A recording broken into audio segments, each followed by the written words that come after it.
नमस्कार. श्री स्वामी समर्थ. अक्षय तृतीयाच्या दिवशी आपल्याला संध्याकाळी एका ठिकाणी दिवा लावायचा आहे. बघा, दिवा तर शुभ दिवशी आपल्याला का लावायचा असतो?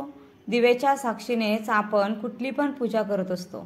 दिव्याच्या प्रकाशाकडे देवी देवता आकर्षित होत असतात. तर त्यामुळे दिवा अगरबत्ती लावूनच आपण कुठली पण सेवा करतो. दिव्याच्या साक्षीने आपण सगळं काही देवांसाठी करत असतो. म्हणजे आपण ज्या काही गोष्टी करतो त्याच्यासाठी दिवा एक साक्ष मानली जाते.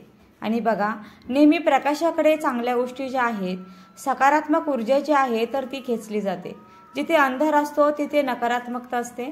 आणि म्हणून अक्षय तृतीया या 3.5 शुभ मुहूर्तापैकी हा एक शुभ मुहूर्त आहे. हा दिवस अत्यंत शुभ असतो. खूप पवित्र देखील मानला जातो. खूप नवीन कामाची सुरुवात वगैरे या दिवशी बरेचसे लोक करत असतात. तर आता आपल्याला अक्षय तृतीयाच्या दिवशी प्रामुख्याने या दिवशी पितरांची सेवा केली जाते. त्यानंतर माता लक्ष्मी, कुबेर देवता, विष्णू देवता यांना सुद्धा हा दिवस समर्पित आहे. म्हणून या दिवशी संध्याकाळी काही ठिकाणी आपल्याला दिवे लावायचे आहेत. बऱ्याचशा लोकांना ही माहिती सुद्धा आहे, पण तुम्हाला माहिती नसेल, आतापर्यंत तुम्ही केलं नसेल तर यावर्षी तुम्ही नक्की करा. असे दिवे जर तुम्ही लावले तर माता लक्ष्मीचा भरभरून कृपा आशीर्वाद आपल्या घरावर राहतो.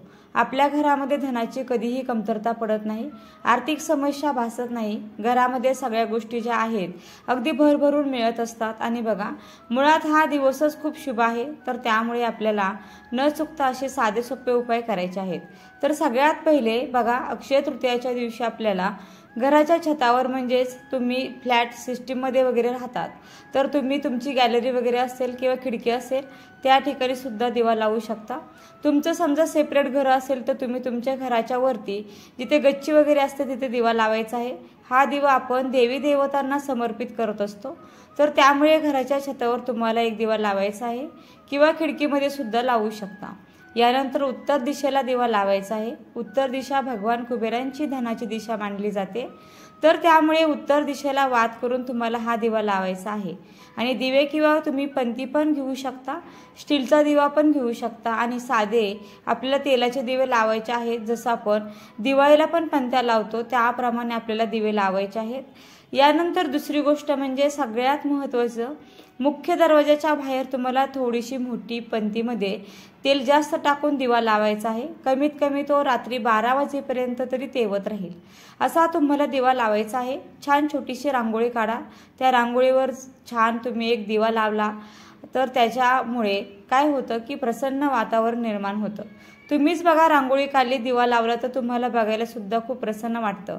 आणि मुख्य दरवाजा हा खूप काही असतो आपल्यासाठी. मुख्य दरवाजातून सगळ्या गोष्टी ज्या आहे आपल्या घरामध्ये येत असतात. नकारात्मक ऊर्जा म्हणा, सकारात्मक ऊर्जा म्हणा.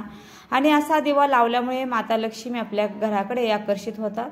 आणि त्यामुळे मुख्य दरवाजाच्या बाहेर सुद्धा तुम्हाला या दिवशी दिवा लावायचा आहे. तसे देवघरामध्ये तुम्हाला अखंड दिवा लावायचाच आहे. म्हणजे कमीत कमी संपूर्ण तो दिवसभर 24 तास तरी तो तेवत राहील असा दिवा तुम्हाला अक्षय तृतीयाच्या दिवशी तुमच्या देवघरामध्ये लावायचा आहे. आणि यानंतर तुळशीजवळ तुपाचा दिवा लावायचा आहे. ते तूप कमीत कमी 3 ते 4 तास जरी संध्याकाळी तेवत राहील असा तरी दिवा लावला तरी सुद्धा चालेल. संध्याकाळी तुम्ही 6-6:30ला दिवा लावा. तो जवळपास 8-9 वाजेपर्यंत तेवत राहिला तरी इतकं तूप तुम्ही त्याच्यामध्ये टाका. कारण तुळशी ही माता लक्ष्मीचे एक रूप आहे. आणि अक्षय तृतीया हा लक्ष्मी मातेचा दिवस असतो. तर त्यामुळे तुळशीजवळ तुम्हाला तुपाचा दिवा लावायचा आहे. यासोबत तुम्हाला जवळपास जर कुठे माता लक्ष्मी, भगवान विष्णूंचं मंदिर असेल तर तेथे जाऊन सुद्धा तुम्ही दिवा लावू शकता. किंवा तुमच्याजवळ स्वामींचं केंद्र असेल, स्वामींचा मठ असेल, तिथे जाऊन सुद्धा दिवा लावू शकता.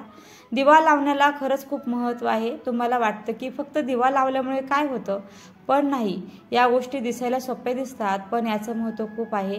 आणि हे केल्यामुळे लाभ आपल्याला खूप मिळत असतात. तर बघा, अक्षय तृतीयाच्या दिवशी न विसरता तुम्ही सांगितल्याप्रमाणे 2 ते 3 ठिकाणी दिवा लावा. फक्त दिवा लावायचा आहे. त्याला हळदी कुंकू अक्षदा अर्पण करायचे आहेत, नमस्कार करायचा आहे, इतकंच करायचं आहे. फार काही यामध्ये करायचं नाही आहे. आणि जर स्त्रियांना मासिक धर्म असेल तर त्यांनी हा उपाय करायचा नाही. तर तो उपाय तुम्ही तुमच्या पतींकडून, तुमच्या मुलांकडून, घरातल्या कोणत्याही व्यक्तीकडून करून घ्या. आणि असे चांगले कर्म करत राहूया, सेवा करत राहूया.